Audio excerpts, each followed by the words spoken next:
Hey there, everyone. Welcome back to Utility Sports. And in today's video, we're coming at you with our NFL Week 13 predictions and pick'em. Of course, this is a series we've been doing on the channel now throughout this season. It's been absolutely wonderful. You guys have killed it with the support, so let's keep that up. Smash that like button, hit that subscribe button if you're new, because we are nearing 5,000 subscribers. It's been awesome with all the support you guys have shown us throughout our Pick'em series. And Austin's been kicking my butt. Last week, I came in down 3 games, picked 4 games differently, joked in the video that I'd be 7 games back starting in week 13. And here I am, 7 games back. Austin has 78 and 49. You see me here, 71 and 56. Austin is that pick'em wizard. I've been saying it all year long. I've been riding on his coattails, can't quite catch him. So if you guys are doing pick'em and predictions for money, probably going to want to side with the wizard throughout this video. He's making the right picks. I'm a little more spotty. I think 71-56, not bad, but 78-49, quite a bit better ring to it with 29 games above 500 there with his pick'em. Here we're looking at the bye week teams for week 13. We got the Carolina Panthers, Tennessee Titans, Cleveland Browns, and the Green Bay Packers. So a good collection of teams here that will not be participating in week 13. But if you are a fan of these teams, make sure to hit that subscribe button anyway. We'll be covering them in future videos as well. We do a lot of NFL team mock drafts and some other great NFL coverage on the channel as well. So make sure you go check those out after this video. Austin, our locks this week, I'm opting for the Colts over the Texans. Texans, just a bad team. Lost to the New York Jets today, so that kind of says it all there. And then you're opting for the Rams as a lock over your Jaguars. Of course, the Jaguars are another team that just haven't gotten it going this year at 2-9. Been pretty disappointing for them. The Rams been pretty impressive this year as well, of course, on a little bit of a skid right now, but they're looking to get back on track. And our upsets here, Austin, you actually chose the Chargers over the Bengals here. Talk about that game just briefly. Yeah, I think it's going to be tough for the Bengals to really cover the receivers that the Chargers have. I think Keenan Allen's going to be a mismatch. I also think Mike Williams presents a really tough challenge for this Bengals secondary. So, they're really going to have to step up. You're really going to have to rely on a good pass rush to get to Herbert and really force some off-schedule throws and stuff like that. So I really don't think that, the Bengals, it's not impossible. Obviously, they're favored, but I think the Chargers present a really, really tough challenge with the weapons that they have. Right. I know you like that Bengals offense. It's going to be a question mark about that defense, though, going up against Justin Herbert, who's been on a tear throwing the football down the field. I got the Seahawks actually as an upset here over the Niners. I actually ended up changing my pick here, so this is a little outdated here. Before the video, I actually swapped over to the 49ers as my pick for this week. So that is not relevant for me, actually. But, Austin, I know you're looking at the Seahawks as a potential upset this week as well. Thursday Night Football here, we got the Dallas Cowboys at the New Orleans Saints. Cowboys come in 7-4, Saints at 5-6. Cowboys on a little bit of a skid, Austin. Are you hitting the panic button on Dak and the boys? No, I'm not really worried. I think that this team is too talented to hit that panic button on. Dak Prescott has been really, really good. Tony Pollard has really emerged as a true running back in this league, true weapon out of the backfield. I think that they're going to be okay. I know they are in New Orleans for this game. However, I'm a little skeptical about New Orleans offense. With the quarterback situation as it currently stands, I like the Cowboys on the road. Right, there's no question here. The Saints have been banged up all year long, especially as of late. Losing Jameis Winston for the season, Trevor Siemian. There's been a noticeable drop-off. Also, Alvin Kamara's missed time. Taysom Hill's been banged up. Michael Thomas has been out this whole season. Saints offense just hasn't been what it's been historically this year. And for that reason, Cowboys, I think, are the easy pick here, even on the road going into the Superdome. Which brings us here now into our Sunday slate, another good collection of games this week, Austin. Starting with that AFC South matchup here between the Colts and Texans. I had favored the Colts as one of my locks this week. You look at them as well as the favorite in this game, coming in at 6-6. They did narrowly lose to the Buccaneers the day we're recording this. Austin, what's your thought on the 6-6 Colts in this one? Yeah, the Colts played a pretty good game. A couple of mistakes here and there. Carson Wentz tried to hit Michael Pittman on a deep shot, was picked off by Antoine Winfield Jr., was really the turning point in the game. But this Colts team, really, really talented. I think they're going to have a very productive day running the ball with Jonathan Taylor in this one. I don't think the Texans have enough defensively to stop this rushing attack. It's going to be a long day for this Texans defensive line and linebacking core. I just like the Colts a lot more in this one. Even though they're on the road, I still have a ton of confidence in this run game.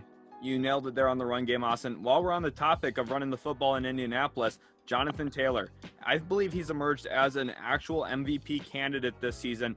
Do you feel that way as well? Should he be considered the favorite, or is he kind of just, since he's a running back, on the back end of that ballot?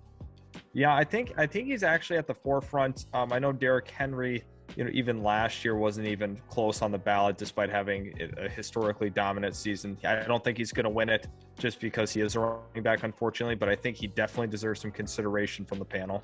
Yeah, most definitely on pace to potentially get to 20 touchdowns this year. That's just absolutely insane production at that running back spot. Expect a big day from him against the Houston Texans. Then we move into another team that's been struggling this year, the 0-10-1 Lions versus the 5-6 Vikings. The Vikings dropped a game to the 49ers today. And for the Vikings, it's just been up, down, up, down, up, down all year long. Honestly, I wouldn't be shocked if the Vikings somehow dropped this game to the winless Lions. That's just kind of the season that they've had this year. We both opted for Minnesota. What's the keys to the game for Detroit if they are going to look to upset Minnesota in this one?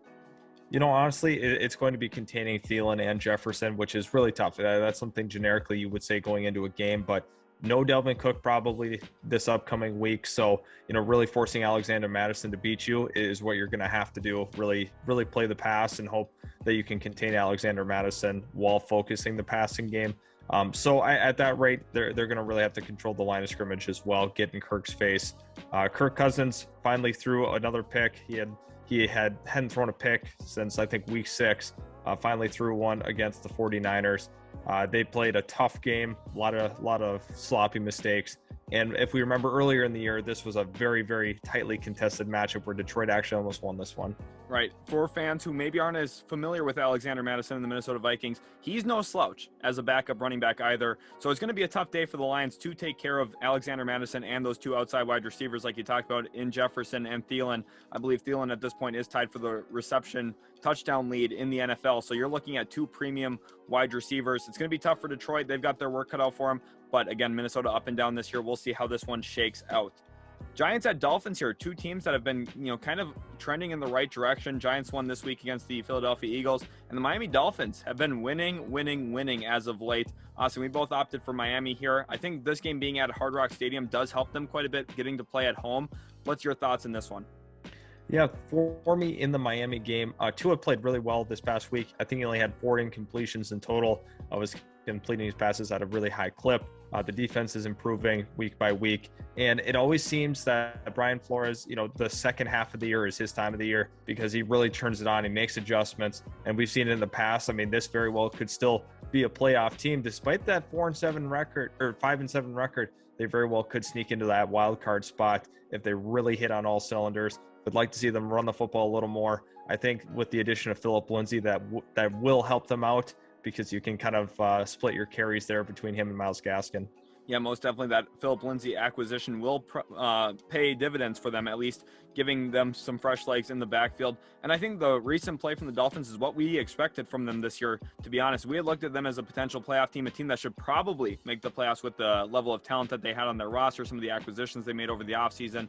When you talk about bringing in Jalen Waddle, of course, Will Fuller didn't really work out because of some of that injury concern history and everything. But the Dolphins, 5-7 now, they're on a roll. Hopefully they move to 6-7. It'd be good to see them trending in that direction.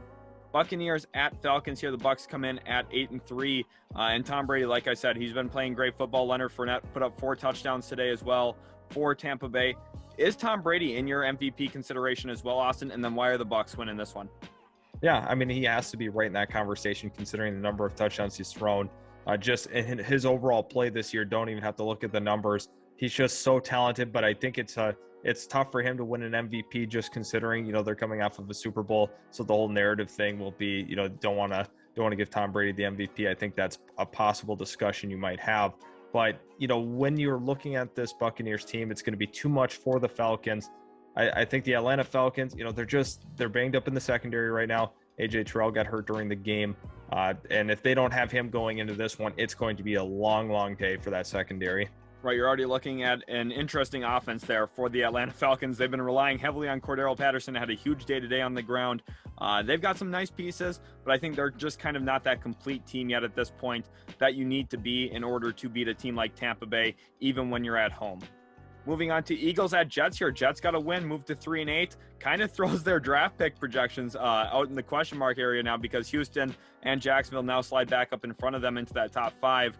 So there's a lot of draft pick ramifications down the stretch of this season. We saw that come into play last year for the New York Jets, where they missed out on Trevor Lawrence because of a few late wins in the season. And the Eagles at 5-7, Austin, they dropped a surprising one to the New York Giants today. We thought this team had a little bit of mojo going in. Did not play that way today. I believe that Jalen Hurts threw 3 interceptions as well. We're both picking the Eagles here, though. However, as the Eagles get to stay in New York to face the Jets, what's your thoughts in this matchup? I think the Eagles are going to win this game. I think a lot of it's going to be predicated off of Jalen Hurts getting it done on the ground. He's not going to have that many turnovers in this one for sure, especially against this Jets team. I do like the Eagles, even though they're on the road. I do have an odd confidence in this team right now. They have some kind of mojo going on despite that loss. This is a sneaky wild card team as well. We got to keep our eye on these guys. Yeah, most definitely. And the Jets Zach Wilson came back today, threw for under 150 yards on the day, threw for under 50 yards in the first half. Of course, there was no Corey Davis for him, but I've got my concerns about this Jets offense just in general. I think the Eagles, where you want to try and take advantage of them, the Jets are going to have their own struggles offensively trying to take advantage of them in those areas through the pass game. They just haven't had it this year, and I don't expect that to change coming into this matchup.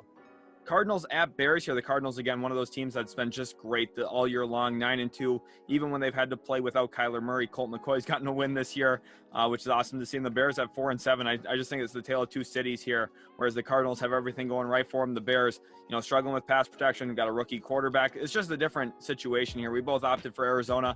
Austin, if the over-under was set at plus 10.5 here, so the Cardinals have to win by 11 or more points, are you hitting the over? I think for that one, I would actually surprisingly hit the under on that one, just because, with the questioning health of Kyler Murray and knowing exactly where he's at, we don't know who's going to play on any given Sunday for these guys. DeAndre Hopkins, a little banged up as well. I'm going to actually hit the under surprisingly. All right, you heard it here. Austin thinks that it's going to be a 10-point game or closer in this one. The Bears, I do think they have a lot of bright spots this year as well. Darnell Mooney's come on as of late. Of course, Andy Dalton played in that last game against Detroit. We'll see if they're able to pull this one out against Arizona.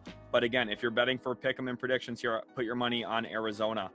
Chargers at Bengals here, Austin. We have a little bit of a difference of opinion here. Chargers coming at 6-5. You would pick them as your upset this week. And the Bengals at 7-4. Just an impressive win today against the Pittsburgh Steelers. Won in every asset of the game, made a ton of plays. I like the Bengals in this one. I think that the Bengals are going to try and take advantage of the Chargers on the ground. I think that's really going to be the key thing here for me, is can Joe Mixon be super productive against what I think is honestly, quite frankly, a questionable interior defensive line for the Los Angeles Chargers. And you had talked earlier about the Chargers offense. Go a little bit more into depth about how prolific Keenan Allen, Mike Williams, Austin Eckler, and Justin Herbert are together. Yeah, it's just a phenomenal quartet of players. Just looking at what they have the quarterback, the running back, 2 dynamic wideouts. It's really tough that they don't have Hunter Henry anymore, because Jared Cook is a significant downgrade from Hunter Henry. So I really like them in that regard. I think having Rashawn Slater is definitely going to play a big factor in this game as well. But I think the other thing, now flipping to the Chargers D-line, Joey Bosa is going to have a massive game, and I mean a massive game. We could see a 2-sack game in this one, really going to force Joe Burrow out of the pocket. Really, he's going to have a lot of pressure on him all day long, and hopefully, for the Chargers, they could be opportunistic, get some turnovers, and it's a dangerous game. When you're playing the Chargers and they're on their game, they're very tough to beat. Right. The key thing here as well for Cincinnati, if they're going to win this one, they have to be able to beat Asante Samuel Jr. He's been great this year as a rookie for the Los Angeles Chargers. Goes to show how great of a GM Tom Telesco is, hitting on both Rashawn Slater and Asante Samuel Jr. in rounds 1 and 2. Phenomenal draft haul for LA, and the Bengals did well themselves, especially going with Jamar Chase 5th overall. It's going to be a pairing of dynamic rookies. It's going to be a great matchup, and I'm excited for this one. Moving into our next one, we got the Jaguars at Rams. Of course, Jalen Ramsey gets to go up against his former team, and he's probably going to come out on the better end of this one. Jaguars at 2-9, the Rams at 7-4. They've been reeling since they brought in Odell.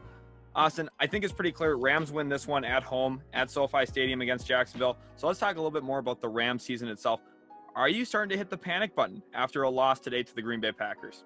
I'm not, because you went into Green Bay, and that's a tough opponent to have to play when you're on the road. Very, very tough environment. Obviously, you're going up against Aaron Rodgers. I'm not too worried the Rams have shown some flashes of greatness and then some of great concern. The nice thing is they could get a great confidence booster when they throttle these guys by 3 or 4 touchdowns. That's how I feel the game's going to go. Jacksonville's offense is going to be just destroyed up against Aaron Donald. This very well could be a 3-sack game for him. The interior of that offensive line for Jacksonville is brutal. I think he could throw Ben Barch 10 yards if he wanted to. So in this game, it's not going to be close. Good confidence booster, and this is how they're going to regain confidence overall. You heard it here from our local Jags fan. Austin here predicts that the Jaguars get absolutely throttled on the road by the Los Angeles Rams. He expects the Rams to move to 8-4. I do as well. I think the Jaguars are going to play this one a little bit tighter. I've been high on the Jaguars all year long. Perhaps that's why I find myself 7 games back, but you never really know. I picked the Lions twice this year, and I picked the Jags, I believe, 4 times. So that could be pretty problematic for my pick 'em. Did not go that way this time. Luckily, I stuck with the Rams. But future episodes, come back, watch me bet on the Jaguars some more this season. Washington at Raiders here now. Washington comes in at 4-7 without having played their game quite at this point this week by the time we're recording this. And then the Raiders at 6-5. Austin, we both opted for the Raiders in this one. I think they've been really solid this year, especially amidst all the turmoil in that organization. Of course, you have the John Gruden situation, you have the Damon Arnett situation, and then the Henry Ruggs situation. Well, you're looking at 2 first-rounders and your multi-million-dollar head coach all going out in 1 year. That's a tough situation to handle. I think Derek Carr's really proven himself to be a leader for this team and someone who a lot of teams would be really lucky to have at that quarterback position. How key is he in this one? Yeah, he's going to have a big game. Obviously Washington's a different defense. No Chase Young. It's going to be a different feel this time around. For the Raiders, like you had mentioned, Derek Carr definitely going to be a trade target in the offseason for some of these teams like Atlanta and possibly Pittsburgh that are needing a quarterback for the long term. So he very well could be on the trade market. I'm looking at this Raiders team. I think this could be a close game. Taylor Heineke's going to keep him in it. He's going to make some competitive plays down the stretch, but ultimately I trust this Raiders team surprisingly more. I think that it's going to be a close one, probably a 3-point game. And I got the Raiders coming out on top. I kind of want your thoughts on this, Austin. So I've struggled with the Panthers all year long in pick 'em in predictions. I've gotten them wrong basically every week, it feels like. And then looking here at Washington, I think they're another team that's been really hard this year to project. What's your thoughts on Washington's outlook as a whole? Yeah, I mean, Washington's outlook, long term, they have to get a quarterback. I think that's what we have to, first consider. Taylor Heineke is kind of like the Case Keenum of this part, this year. Definitely a flash of the pan. You'll see it every once in a while where he can be a plug and play guy, but he's not a long-term starter. I think that's where it starts. I think there are some issues on defense that we weren't expecting. We thought this might be a top 2 defense in the NFL, them and the Bucs this year. That is not proven to be true, which is actually really shocking with how talented they are. Yeah, I think a little bit more help over the top, maybe a little bit more of a veteran presence into that linebacking core. And I think you can see Washington get back on track with that QB as well if they're able to find one, whether that's through the draft, free agency. To be honest, I think Washington's a sleeper team to land Aaron Rodgers. We'll have more about Aaron Rodgers in the future on the channel. So if that's something you guys are interested in, hit that subscribe button and also leave a like on today's video again. Ravens at Steelers, Austin, an AFC North matchup here. Ravens at 8-3, Steelers 5-1. Been really up and down for Pittsburgh this year. Of course, that tie came to the Detroit Lions, something I don't think anyone was expecting going into that week, even with the play of them this year and the play of Ben Roethlisberger. It's just been a tough year for them, honestly. They just haven't lived up to maybe what I think that defense could really be. And you see TJ Watt get a massive deal before the start of the season because he's that type of player. How disappointed would you be if you were a Steelers fan? And then why do you have the Ravens winning this one? I'd be very disappointed just considering I would probably have had aspirations for them to be at least a playoff team and even a contender at that same breath. They're a really good team. They're a really good team built on paper. Obviously, they've had some things really go wrong for them, especially, Big Ben has just been not even close to what he had been in his career. So that's concerning. But I think in this one, Baltimore, they're definitely going to control tempo. Lamar Jackson's going to have a ton of rushes on the day. And really, it comes down to Pittsburgh forcing them to throw the football, which is true week in, week out when you're game planning against the Ravens, but that doesn't always work out. Right, it's tougher said than done, or tougher done than said, because of how dynamic Lamar Jackson is running the football. Even when Baltimore's had struggles at the running back spot this year, of course, cycling a lot of guys in because of some of those injuries, Lamar's still been incredible all year long for the most part. I know he struggled a little bit more against Cleveland tonight, but again, I think the Ravens just the better team here, get the job done against Pittsburgh, even on the road. 49ers at Seahawks here, Austin. You actually went for the Seahawks here, who've been really rough this year. Of course, before Monday Night Football, they're at 3-7. Even with Russell Wilson, they have struggled this year when he's been back. And of course, the Geno Smith stint did not help them either. 49ers 6-5. I opted for the 49ers. However, I think this is going to be a really close game. It's tough to go in to Seattle and win this one. How key is home field for you in this matchup? Home field is extremely key for me here. And there's one other key component to this game. It's the injury to Deebo Samuel. If he's not able to go, where's that offense coming from? I mean, Elijah Mitchell had a very nice game against the Vikings today, but looking outside of that, I have my question marks really, because Deebo Samuel is a moving chess piece, runs the ball effectively, obviously the main target at wide receiver. So if he's not able to go, Seattle's got to get it going at some time. Maybe this is their spark game. Logic tells you take the 49ers actually, but sometimes in these pick'ems, as we've seen so far this year, don't take the logical team because you might be right more of the time. Right, especially when you have a home matchup here for a team that historically has had such a great home field advantage.